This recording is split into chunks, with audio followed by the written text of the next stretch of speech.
নবী করিম সাল্লাল্লাহু আলাইহি সাল্লাম বলেছেন, মা মিন আইয়ামিন আল আমালুস সালিহু ফীহিন্না আহাব্বু ইলাল্লাহ মিন হাযিহিল আইয়াম।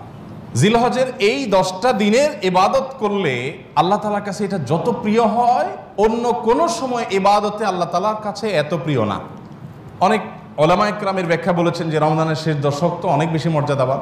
তো বলেছেন যে রমজানের শেষ দশকের রাতগুলো মর্যাদাবান, আর এ দশকের দিনগুলো বেশি মর্যাদাবান। আর অল ওভার রাত দিন দুইটারই মর্যাদা আছে এই মৌসুমের কারণে। আচ্ছা, এখন আল্লাহর কাছে এই দশকের ইবাদত অন্য দশকের বা অন্য যে কোনো সময়ের ইবাদতের চাইতে বেশি গুরুত্বপূর্ণ। আল্লাহ বেশি খুশি হন এই সময় ইবাদত করলে বান্দা। সাহাবীরা জিজ্ঞাসা করলেন, ওয়ালাল জিহাদু ফি সাবিলিল্লাহ, হে আল্লাহ রাসূল, অন্য সময় কেউ আল্লাহর রাহে জিহাদ করলো, জিহাদ করলো মানে জীবন দান করার জন্য প্রস্তুতি নিল, সে ওইটা আল্লাহকে সমর্পণ করে দিল গোটা জীবনটাই, তার মর্যাদাও কি এই সময় ইবাদতের চাইতে বেশি না?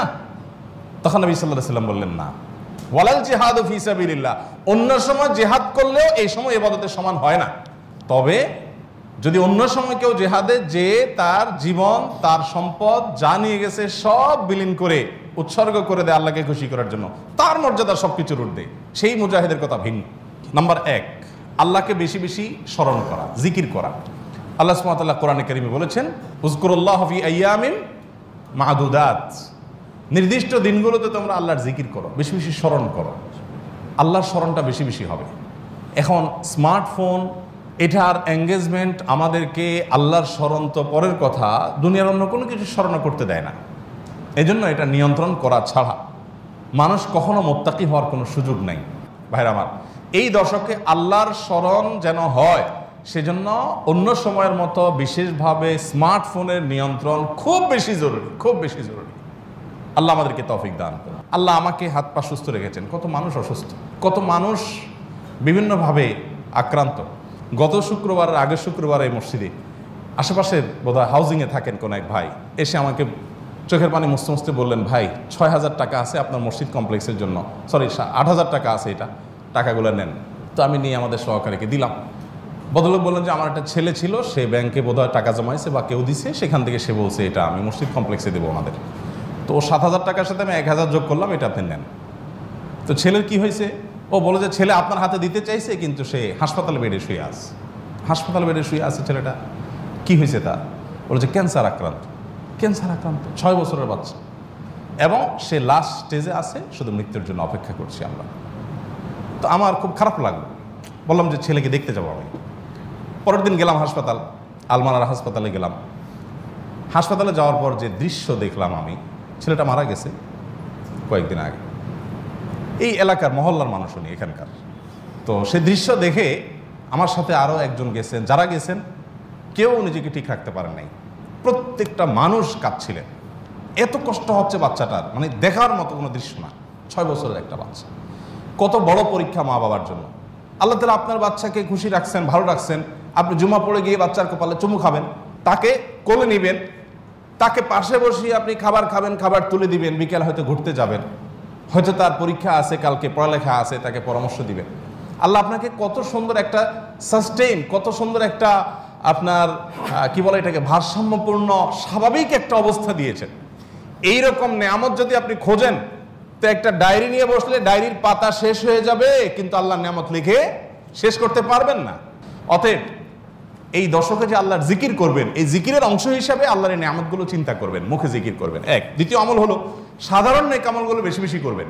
সাধারণ নেক আমল যেমন কোরআন তেলাওয়াত করা, দান সাদাকা করা, নফল রোজা রাখা, তাসবিহ তিলাওয়াত করা, ভালো কথা বলা, সৎ কাজের আদেশ দেওয়া, অসৎ কাজ থেকে বাধা প্রদান করা, এই রুটিন ভালো কাজগুলো, নর্মাল ভালো কাজগুলো পরিমাণে বেশি বেশি বেশি বেশি করতে থাকবে। 3 নম্বর আমল হলো গুনাহের কাজ এই 10 দিন অন্তত অন্য সময়ের চাইতে একটু হলেও কমাবার চেষ্টা করবেন, গুনাহের লাগামটা ধরার চেষ্টা করবেন। কারণ এই দশক মর্যাদার দশক, এই দশক আমলের দশক। অতএব এই টাইমে গুনাহ করলে অন্য টাইমে গুনাহের চাইতে বেশি ভয়াবহ হবে, এটা কমাবেন। 4 নম্বর আমল হলো যাদের হজের সামর্থ্য আছে তারা হজ করবেন। 5 নম্বর আমল হলো যাদের কোরবানি করার সামর্থ্য আছে তারা কোরবানি করবেন। 6 নম্বর আমল হলো যারা কোরবানি করার নিয়ত করেছেন, জিলহজের চাঁদ ওঠার আগে আগে চুল, নখ, গোপ, অবাঞ্ছিত লোম ইত্যাদি কেটে ফ্রেশ হয়ে এই 10 দিন আর সেগুলো কাটবেন না। এটা করবেন হলো কোরবানির পরে। তাহলে জিলহজের চাঁদ ওঠার সম্ভাবনা সোমবার সন্ধ্যায়, সোমবার দিনের বেলার মধ্যে এগুলো সব ফ্রেশ করে আপনি অপেক্ষা করবেন কিসের জন্য? কোরবানির জন্য। এই 10 দিন পর্যন্ত আর নখ কাটবেন না, চুল গোপ কোনো কিছু কাটবেন না। এটা কোরবানি যিনি করবেন তিনি করবেন। যদিও কোনো কোনো বর্ণনার আলোকে বোঝা যায় যারা কোরবানি করবেন না তারাও যদি এটা করেন তাদেরকে আল্লাহ তাআলা আজর দান করবেন। 7 নম্বর আমল হলো তাকবীর, তাহমিদ, তাহলিল বেশি বেশি পড়া। ফাকফিরু ফিহিন্না মিনাত তাকবীরি ওয়াত তাহমিদি ওয়াত তাহলিল। নবী সাল্লাল্লাহু আলাইহি সাল্লাম বলেছেন এই দশক যখন শুরু হবে তখন তোমরা বেশি বেশি তাকবীর বলবে, মানে আল্লাহু আকবার বলবে, বেশি বেশি তাহলিল বলবে, বেশি বেশি তাহমিদ বলবে, লা ইলাহা ইল্লাল্লাহ বলবে, আলহামদুলিল্লাহ বলবে। এই জন্য এই 10 দিন পুরো সময় জুড়ে এটা করবেন। ওই যে বলছিলাম শুরুতে সাহাবীর কথা, একজন সাহাবী এই দশক শুরু হলে বাজারে যেতেন শুধু কি জন্য? এই আমলটা করার জন্য। বাজারে যেয়ে সবাই বাজার কেনাকাটায় ব্যস্ত, উনি যাই উচ্চস্বরে বলতেন আল্লাহু আকবার, আল্লাহু আকবার, লা ইলাহা ইল্লাল্লাহু, আল্লাহু আকবার, আল্লাহু আকবার, ওয়ালিল্লাহিল হামদ। এর উনি বাজারে গিয়ে বলতেন। উদ্দেশ্য কি? অন্যদের যাতে স্মরণ।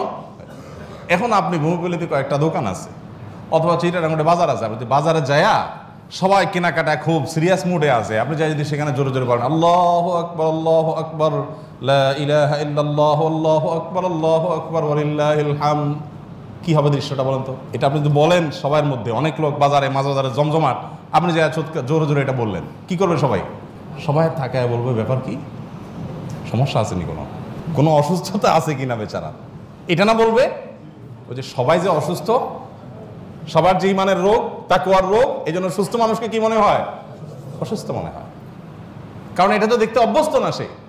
আমি এই জন্য বলি ভাই, এই সুন্নতটা ওই সাহাবীর সুন্নতটা জিন্দার নিয়তে একটু দোকানে যায়, যা সবাই চা খাচ্ছে একটু একটু চিৎকার করে বলার দরকার, একটু জোরে বলেন যাতে তারা শুনে। যদি দেখেন যে তারা অন্যভাবে তাকাচ্ছে, বুঝতেছে না, পিঠে হাত দিয়ে সুন্দর করে একটা মুস্কি হাসি দিয়ে বলেন ভাই এই দর্শকে বেশি বেশি তাকবীর পড়তে হয়, তো এই জন্য আমি একটু জোরে বললাম যাতে আপনার স্মরণ হয়। দেখবেন সেখান থেকে অনেকের বিবেক খুলে গেছে, উনি পড়বে ইনশাআল্লাহ। চেষ্টা করা যাবে তো ইনশাআল্লাহ। তাহলে তাকবীর, তাহমিদ, তাহলিল জোরে পড়বেন। আমি প্রতি বছর আপনাদেরকে এই কথা শুনাই, এবছরও বলি। সেটা হলো মিডল ইস্টের বিভিন্ন দেশে দেখা যায়, বিশেষ করে সৌদি আরবে, সামাজিক সৌন্দর্য।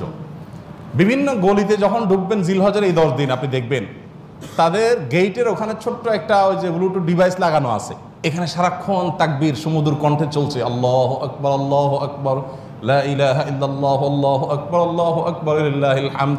অথবা অন্য তাকবীর চলছে, আল্লাহু আকবার কাবীরা ওয়ালহামদুলিল্লাহি কাসীরা ওয়া সুবহানাল্লাহি ওয়া বিহামদিহি বুকরাতান ওয়া আসীলা। সব জায়গায়, দোকানে যাবেন, মার্কেটে যাবেন, এখন আস্তে আস্তে সৌদি আরব থেকে এগুলো হারিয়ে যাচ্ছে, দুঃখজনক, কিন্তু ছিল এগুলো।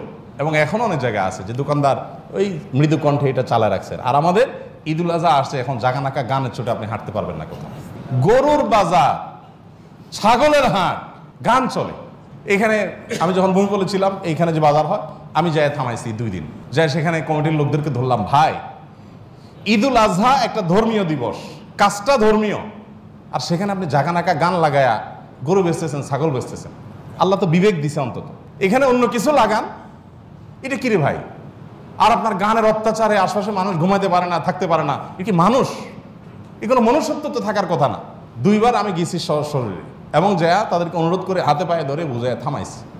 সারা বাংলাদেশে এই চিত্র, আপনি কয় জায়গায় যাবেন যে জাকানাকা গান চলছে, চলার কথা তাকবীর, তাহমিদ, তাহলিল। তো আমরা চেষ্টা করবো তো ইনশাআল্লাহ তাকবীর, তাহমিদ, তাহলিল করার, বাচ্চাদেরকে শিখিয়ে দিব। আর আরাফাতের দিন সকাল থেকে, জিলহজের 9 তারিখ ফজর থেকে নিয়ে 13 তারিখ আসর পর্যন্ত প্রত্যেক নামাজের পরে একবার করে তাকবীরে তাশরিকটা বিশেষভাবে পড়তে হবে, নারী পুরুষ সবাই। আর 9 নম্বর আমল হলো আরাফাত দিনে রোজা রাখবেন। আরাফাত দিনে রোজা রাখলে কি লাভ হবে? 1 বছর আগের আর 1 বছর পরের অগ্রিম, পরের বছর যদি বাঁচেন সেটারও ছোটোখাটো গুনাহগুলো আল্লাহ তাআলা মাফ করে দিবেন। আর 10 নম্বর আমল হলো ঈদুল আজহার সকল সুন্নাতগুলো আদায় করবেন। চেষ্টা করবো তো আমরা ইনশাআল্লাহ। আল্লাহ আমাদের সবাইকে আমলের তৌফিক দান করুন।